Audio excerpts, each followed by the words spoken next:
Notre comité a décidé que la priorité numéro 1 aujourd'hui était de s'occuper des blessés qui sont meurtris dans leur âme et dans leur corps.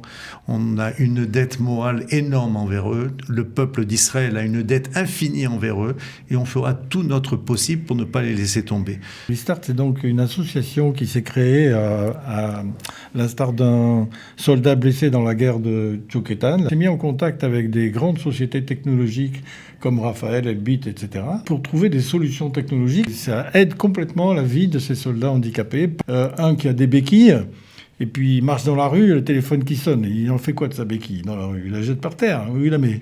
Eh ben, il a inventé un système où il peut fixer la béquille qu'il lâche sur l'autre béquille, prendre son téléphone et répondre. Voilà. Depuis le 7 octobre, 15 000 blessés sont décomptés, des soldats, des civils. Et nous avons décidé aujourd'hui de donner la parole à un magnifique projet pour la réhabilitation des soldats, mené par l'association Keren Or Kessaria. Pour en parler, eh bien, nous avons le président de l'association Keren Or Kessaria, qui s'appelle Nathan Batin. Bonjour, qu'on connaît bien. Bonjour. Bienvenue. À vos côtés, c'est Paul Matzliar. Paul Matzliar qui est... Bonjour. Bonjour Paul, qui est bénévole, mais qui est aussi un grand militant, puisqu'il a été vice-président de l'appel juif unifié à Marseille. Et il a eu beaucoup d'autres fonctions communautaires. Donc, un renfort de poids et de qualité. Énorme.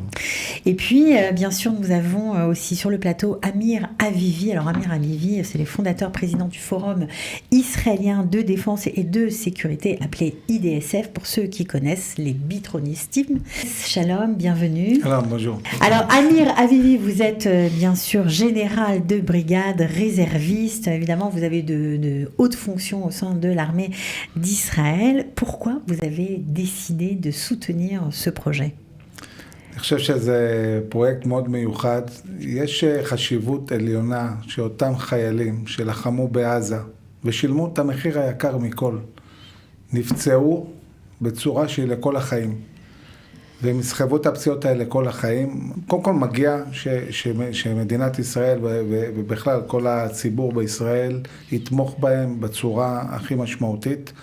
ואני חושב שאנשים שכל עולמם חרב, השתנה, הם צריכים כיוון חדש, צריך לתת להם תקווה וכיוון, כמו למשל תחרויות אולימפיות, לקחת מישהו שבכלל אולי החיים שלו היו בכיוון אחר לגמרי, ולהגיד לו, תשמע, אתה עכשיו תהיה מתחרה אולימפי, תזכה במדליה באולימפיאדה, או תעשה פעילות אחרת. יש פה באמת שילוב של תמיכה והכרה, תודה של הציבור בישראל, לאותם אנשים שלחמו בשבילנו, שהם מביאים לנו את הניצחון במלחמה ושילמו מחיר יקר, לעזור להם להשתקם, ובאמת לתת lהם איזשהו עתיד של תקווה ושל מימוש עצמי. Vous n'avez pas hésité à rejoindre ce projet qui est énorme, hein, parce que je crois qu'ils veulent lever 2 700 000 shekels, distribuer des Mishloach Manot aux 15 000 soldats blessés. מדובר פה על 5 פרויקטים מאוד מאוד גדולים, עתירי תקציב.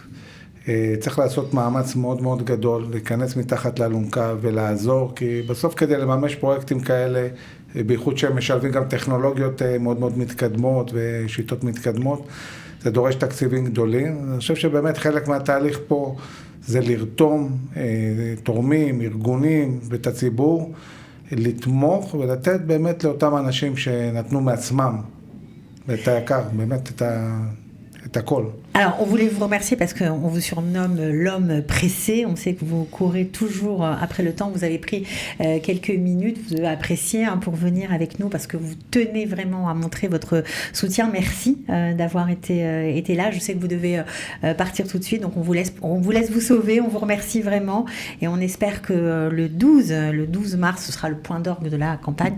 Vous serez à Césarée, j'imagine. תודה רבה.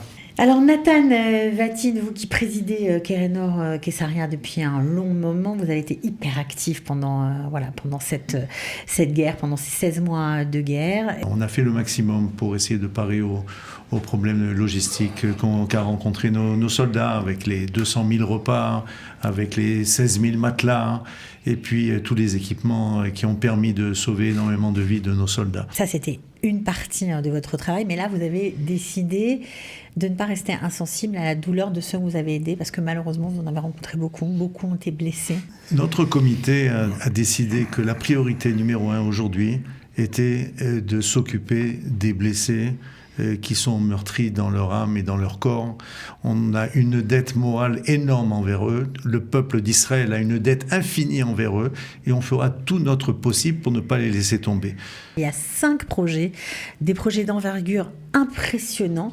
C'est pour ça que vous avez voulu vous joindre à Keren Or Kessaria, Paul? À titre personnel, j'étais très investi à Marseille dans la communauté et j'avais juré que je m'arrêterais parce que je suis quelqu'un qui m'engage entièrement à chaque fois. Et puis finalement, cette idée d'aider les soldats blessés, ça m'a beaucoup touché. Et je crois que c'est quand on les voit, quand on va les visiter, quand on voit des post-traumas, c'est très touchant de voir que ces jeunes, ces enfants, ils ont mis leur vie. Ouais. Et voilà. Et maintenant, il faut qu'on les aide. On ne peut pas les laisser comme ça. Alors, on est en contact avec le professeur Mouchaïev, qui lui-même a soigné près de 1500 blessés. C'est le chef de la clinique orthopédique de l'hôpital Hadassah. Il a soigné plus de 1500 blessés. Il s'est aperçu qu'à chaque fois qu'un blessé reçoit une balle dans un os, il peut réparer, mais quand c'est dans une articulation, c'est très compliqué. C'est des petits morceaux d'os qui sont brisés, qu'on ne peut pas rétablir.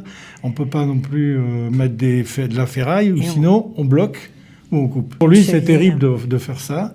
Et donc il a dit, je ne peux pas en rester là. Il a imaginé de pouvoir imprimer sur une imprimante 3D un matériau spécial, le titanium. Donc il faut pour ça une imprimante très spécifique. Il est allé chercher cette imprimante dans une Revrat high-tech quelque part, je ne sais pas où. Il a fait trois tests et 3 tests positifs, très positifs même. Il y a un des blessés qui veut courir le marathon, il court déjà. Ouais, ça veut dire que grâce à l'imprimante 3D, on réplique une partie manquante de l'os qui a été brisé dans l'articulation. Et on l'intègre dans le pied, par exemple, ou dans la et cheville on arrive de quelqu'un. à réhabiliter complètement la personne. C'est extraordinaire. Voilà. Donc c'est une découverte qui va pas s'arrêter là. C'est une découverte mondiale, en fait, et qui va soigner beaucoup de traumatisés, pas seulement de la guerre. Donc nous, ce qu'on veut, c'est lui acheter son imprimante, parce que, aussi curieux que cela puisse paraître, à Hadassah, ils ont beaucoup de moyens, mais il n'arrive pas à se faire payer son imprimante. Elle coûte $100 000. Et nous, on veut lui payer son imprimante. C'est pour ça qu'on appelle don. Tous vos dons serviront, une partie de vos dons va servir à payer cette imprimante et à sauver la vie de certains soldats blessés. Donc évidemment, sous la vidéo, vous avez le numéro qui s'affiche et le lien qui s'affiche pour pouvoir faire vos dons. Donc n'hésitez pas, parce que je pense que ça, en tout cas ce projet-là, ça va être révolutionnaire. Ça va révolutionner le traitement des blessures au niveau des os, des tissus, des articulations. C'est fantastique. Surtout des articulations. Alors, c'est pas le seul projet. Il y a bien sûr le post-trauma, tout le monde en parle. Vraiment, c'est quelque chose de particulier. Et là, vous avez souhaité aider les soldats grâce à l'eau. Alors, grâce à l'eau, c'est donc un projet qui se fait à Sdot-Yam. Sdot-Yam, c'est un kibbutz à côté de Césarée, où il y a un grand centre de voile et de mer. Oui, on a nos champions médaillés olympiques qui sortent de là-bas. Que depuis un moment, quelques mois seulement, ils ont commencé de façon très informelle à soigner des post-traumas. Mais des post-traumas, on les a vus avec Nathan, profonds. Ils ne parlent pas, qui ne sortent pas de chez eux. Et ils arrivent petit à petit à les faire sortir de chez eux, à les amener là-bas et dans un autre endroit à la campagne, il s'appelle Aviel, qui n'est pas loin de Césarée non plus, à 20 minutes. Et là-bas, ils se retrouvent, ils boivent un café, ils préparent à manger, ils parlent entre eux de leurs soucis, de leurs problèmes. Et ils arrivent à les faire sortir de chez eux une fois par semaine. Et donc, ils sont à peu près 25-30 aujourd'hui. On a des témoignages d'eux-mêmes, de combien ça leur fait du bien de venir une fois par semaine se retrouver. Ils construisent des hammamot, des serres, ils construisent des trucs, ils font du yoga, ils font des massages, ils font des soins psychologiques un par un, enfin beaucoup de choses qu'ils font. Puis il y a même des artistes, je crois qu'il y a le chanteur de Beta Boubot. Il y a Amir Atias, le chanteur de Boubot, qui est là-bas bénévole. Pour l'instant, ils sont tous bénévoles. Et ils veulent grandir, donc il faut qu'ils se professionnalisent un peu. Et nous, on va les aider à grandir de 30 soldats qui sont soignés à 100. Et de 1 à 2 ou 3 fois par semaine. Donc pour ça, il faut des sous, évidemment. Et pour ça, il faut des sous. Et vos dons serviront à cette association à grandir et à aider, soigner. Et sur des longs termes, parce que les post-traumas, c'est très long, sur de longs termes, à réhabiliter ces soldats qui ont vu des images terribles le 7 octobre et qui ne s'en remettent pas. Bon, alors vous avez aussi bien sûr un soutien émotionnel qui va être apporté grâce à des chiens. Bon, ça c'est assez connu, mais là c'est un autre projet important. Le traitement par les chiens, le fait que l'ami des hommes, le chien, est un moyen qui a été déjà reconnu et même qui est reconnu par le ministère de la Défense comme un des moyens les plus efficaces pour les post-traumatiques les plus atteints. Et il s'avère que le coût d'un chien est de 120 000 shekels. Donc on ne peut pas faire grand-chose avec 120 000 shekels, même si on a des ambitions pour pouvoir aider un maximum. Ce n'était pas une bonne solution. Donc on a trouvé une solution avec un chenil qui s'occupe de dressage et qui s'occupe de dresser des chiens qu'il récupère à la SPA, Tsar Balechaim. Donc ce sont des chiens qui ne coûtent rien. Il les repère, il voit quels sont leurs potentiels et il les dresse. Et maintenant, ils sont reconnus également par le ministère de la Défense et ils vont accompagner les soldats qui eux-mêmes vont dresser les chiens. Et après, ils vont acquérir un métier de dresseur et ils pourront après s'occuper des enfants autistes, etc. Donc ça leur donne également une grande assurance. Donc ça les soigne, en même temps ça leur donne... Ça les soigne, etc. Donc ça fait partie du traitement et après ils peuvent également devenir eux-mêmes des maîtres chiens. Et là, le coût est de 10 000 shekels seulement par chien et par dressage. Donc on va pouvoir s'occuper au moins de 50 soldats. C'est extraordinaire. On a vu des images d'un post-trauma avec son chien. Et post-trauma, d'un coup, il tombe. Il vous parle, puis il baisse les yeux, baisse la tête et il tombe par terre. Il n'a plus de force, il n'a plus rien. Et son chien, il arrive et il commence à le lécher partout jusqu'à ce qu'il se lève. C'est incroyable de voir ça. Et j'imagine que ça doit être hyper touchant, bouleversant. Oui. Et c'est ça, il faut bien comprendre que tous les projets dont on parle, ça fait partie d'un ensemble de mêmes projets. Il y a 5 projets, et ça paraît fou, mais comme vous êtes fou, ça on le sait, on l'a bien compris, ça va marcher, c'est sûr. Voilà. Donc chaque projet est dirigé par une équipe du Keren Orchestra. Bien sûr, des bénévoles. Des bénévoles, mais des bénévoles qui sont hyper qualifiés. Par exemple, pour les chiens, c'est le docteur Nicole Fink, qui est docteur en zoologie et qui est également entouré de volontaires qui sont sortis d'Oketz, qui étaient également des dresseurs de chiens, etc. Et puis là, il y a ce projet technologique. On a parlé de médical, on a parlé de post-traumatique. Et là, Restart, c'était une grande découverte au niveau technologique. Alors, Paul, tu vas nous en dire. Je parlais de Restart. Restart, c'est donc une association qui s'est créée à l'instar d'un soldat blessé dans la guerre de Tchoukétan, la guerre de 2014, qui a failli perdre son bras droit et son doigt, enfin, qui a subi des opérations, 17 opérations, dont une de 14h30. Bon, c'est très touchant, ce garçon. Et quand il explique que pendant sa réhabilitation, sa rééducation, il s'embêtait un peu. Et surtout, il voyait bien qu'il y a une limite à cette rééducation. Et qu'il y avait des besoins pour certains soldats blessés qui n'étaient pas pourvus, ou lesquels il n'y avait pas de solution. Il s'est mis en contact avec des grandes sociétés technologiques comme Raphaël, Elbit, etc., et Wix et compagnie, et pour trouver des solutions technologiques. Je vous donne 2 exemples. Un qui a des béquilles, et puis il marche dans la rue, le téléphone qui sonne. Il en fait quoi de sa béquille dans la rue? Il la jette par terre, où il la met? Eh ben, il a inventé un système où il peut fixer la béquille qu'il lâche sur l'autre béquille, prendre son téléphone et répondre. Voilà, c'est tout bête. Un autre, qui a été blessé des yeux, qui ne voit presque plus rien, qui voit juste comme à travers une paille. Et ils ont trouvé des lunettes spéciales, qui lui permettent, quand il les met, de voir à 110 degrés. D'un coup, sa vie change complètement. Il peut se balader dans la rue, il peut aller faire ses courses, il peut les conduire, et sa vie reprend.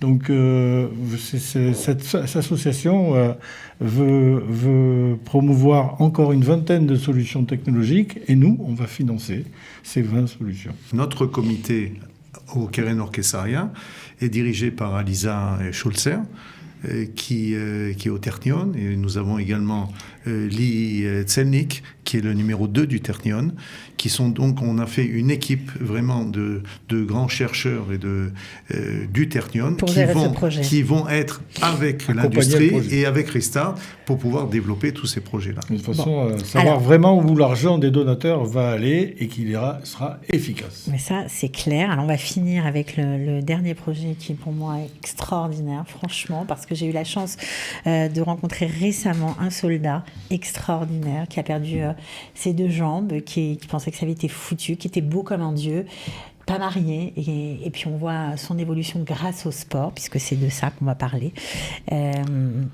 Réhabilitation par le sport, il s'est marié, il a 4 enfants, il a une vie incroyable, il se balade dans le monde entier. Et c'est ce que vous promettez de faire avec, bien sûr, avec la réhabilitation, voire les proposer, pourquoi pas, de participer aux Jeux de Los Angeles en 2028. Ouais, exactement. C'est extraordinaire. Voilà, nous avons un partenariat officiel avec le comité paralympique d'Israël, et à sa tête le président qui est lui-même blessé depuis handicapé depuis la guerre de Kippour, je crois. Guerre de Kippour. Okay, et qui a remporté lui-même des médailles à l'époque. Et on a une coopération qui est très étroite avec eux. Notre but, c'est de motiver les blessés de se réhabiliter par le sport. C'est-à-dire qu'on a déjà commencé à mettre dans les hôpitaux des bicyclettes, des tables de ping-pong, toutes sortes d'accessoires qui donnent envie aux blessés déjà de commencer déjà à s'exercer dans différents sports, et également de faire miroiter la possibilité de pouvoir arriver en 2028 à Los Angeles aux Jeux paralympiques et de porter bien haut le drapeau d'Israël. Alors, porter bien haut, bien sûr, le drapeau d'Israël, mais aussi reprendre le contrôle de sa vie. Je crois que c'est un peu ça le but, leur donner le goût de vivre. Ah oui, le goût de vivre. Ils ont un but, ils vont se battre pour ça. Il y a toutes les Baté Lochem qui sont en Israël, dans 4 villes, et qui sont extrêmement bien équipées au niveau aussi bien des entraîneurs que des équipements sportifs. Donc, il n'y a qu'à les inciter à venir s'entraîner. Et là, voilà, c'est notre événement du 12 mars où... Juste, il faut souligner que ces blessés de guerre, c'est tous des profils physiques très hauts. Bien sûr. Très, très hauts. Ils ont tous des capacités physiques. Ils n'ont pas forcément tous envie de faire du sport, mais ceux qui auront envie de faire du sport vont réussir, c'est sûr. Ouais. Et nous, notre idée, c'est de ramener des médailles de ces soldats blessés de cette guerre, de ramener des médailles en 2028 à Los Angeles. Jeux paralympiques. Pour confirmer ce que dit Paul, c'est qu'il y a une semaine simplement, notre équipe nationale sur chaise roulante de basketball a remporté le championnat du monde à Toronto. Dans cette équipe-là, et c'est ça qui est extraordinaire, la moitié sont des blessés de Harvard Basel, de cette guerre, qui se sont déjà réhabilités, qui sont déjà arrivés à ce niveau-là. Donc on a presque pas de doute que dans 3 ans, une grande partie des médailles seront prises par justement ces sportifs et qui sont des blessés de cette guerre, et peut-être que nous aurons l'honneur d'être le sponsor de toute cette... on le souhaite. Alors juste pour rappeler à tous ceux qui nous écoutent, le 12 mars à Césarée, la ville va être en folie, on va voir Keren Or Kesaria partout, ce sera comme à Yom Ha'atzmaut, c'est ça? Ah oui, 120 drapeaux, tout le monde va être avec des t-shirts de l'événement. Ok, et vous allez bien sûr distribuer des Mishlochei Manot, 15 000 Mishlochei Manot, c'est ça? On va effectivement fabriquer et distribué 15 000 Mishlochei Manot. Cette opération a été menée en collaboration avec l'association Meir Panim à Césarée, qui elle-même se débrouille de trouver les financements et les aides pour s'occuper de cette opération. Ce qui fait que quand nous vous demandons de faire un don, ça peut être un don stam comme ça, ou un don appuyé sur un panier de Purim. Le panier de Purim, c'est 180 shekels ou 50 €. Donc, ça veut dire que chacun peut en acheter 10, 15, 20, 100, peut-être 1000. On peut rêver. Pas forcément, on va pas rêver, ça va arriver. Et à ce moment-là, tout cet argent ira 100%. Il n'y a pas de frais de structure. À ces 5 projets. Non. Voilà. D'accord, donc ça c'est magnifique. Et ce qui va être très beau aussi, c'est qu'il y a des cartes de vœux écrites par les enfants des écoles de Césarée qui seront adressées nominativement à chaque soldat blessé. 15 000 cartes de vœux individuelles Magnifique. écrites par les enfants des écoles. Ils sont pratiquement prêtes déjà. Ils sont pratiquement prêts. Bon alors, vous avez compris, c'est une opération d'envergure. Si vous découvrez le projet, j'espère que vous allez y adhérer parce que franchement, c'est nous aussi, participons un peu à notre effort de guerre. Pourquoi pas, si on ne s'est pas battu, mais on peut aider de cette façon-là. Je voudrais remercier, si c'était possible. Bien sûr. Je voudrais d'abord remercier notre égérie, Chirel, qui était prête à faire tous nos spots radiophoniques, télévisés, etc. Sachez que tous ces événements vont être médiatisés dans 4 langues, en hébreu, en français, en anglais et en russe. Donc, vous avez tous les médias russes. Mais je voulais également vraiment remercier toute l'équipe de Kalita, parce que Kalita est associée avec nous dans ce projet. Et à leur tête, mon ami Marc Ezambert. Vraiment, je le congratule, je le remercie. Je sais que Kalita mène également la campagne de Tzedaka parallèlement. Il a bien compris, comme nous avons compris, qu'il n'y a absolument aucune concurrence. Nous sommes tous complémentaires et nous sommes tous ensemble. Et ensemble, nous arriverons à faire énormément de choses. Donc, je voulais vraiment les remercier. Je veux remercier également l'association Netzar, qui nous aide également énormément, et le groupe Telegram Israël Éternel, qui sont toujours présents à nos côtés pour nous aider surtout. Ce qui est important, ce que je voulais dire, c'est que c'est évident que ramener des dons pour des équipements militaires pour sauver les vies des soldats est beaucoup plus facile, entre parenthèses, que de ramener des dons pour la réhabilitation de nos soldats blessés. Pourquoi ? Parce que c'est moins glorieux ? Parce que la première, d'un côté, c'est une assurance vie. C'est une survie d'Israël. Et la survie des soldats et la survie d'Israël. Et tout le monde était très motivé. Aujourd'hui, notre campagne est une campagne qui est plus difficile. Nous avons une dette infinie envers tous ces héros qui, grâce à eux, nous avons pu continuer à vivre normalement. On parle de la résilience extraordinaire du peuple d'Israël. Mais cette résilience, elle a été possible que parce qu'on était en sécurité, parce que eux, ils étaient en première ligne. Il faut regarder les choses en face. C'est vrai qu'il y a des exemples de résilience extraordinaire. Donc ça à notre tour aujourd'hui d'être en première ligne pour eux ? Oui, exactement. Aujourd'hui, on doit leur rendre. Et on a cette dette infinie, et c'est une obligation morale du peuple d'Israël. Et comme disait mon maître Manitou, c'est peut-être la valeur numéro 1 du peuple d'Israël. L'arvout hadadit, l'aide, l'entraide, la solidarité, c'est avant tout la morale de notre société, et de rendre à ces soldats qui ont tout sacrifié, aussi bien ils étaient prêts à mourir, ils sont sacrifiés, ils ont été blessés, ils ont sacrifié leur famille, leurs femmes qui ont dû s'occuper de leurs enfants, et leur travail qu'ils ont souvent perdu. Eh bien oui, ils doivent sentir que tout le peuple d'Israël est derrière eux, les soutiendra jusqu'au bout, et on ne les laissera pas tomber. Bon, alors sur ce message plein d'espoir et magnifique qui vient du cœur, ça c'est clair, on va se quitter. On espère que vous serez, vous compterez parmi les grands donateurs de ce beau projet, magnifique projet de réhabilitation des soldats blessés. Merci à tous les deux. Merci. À bientôt. Merci beaucoup.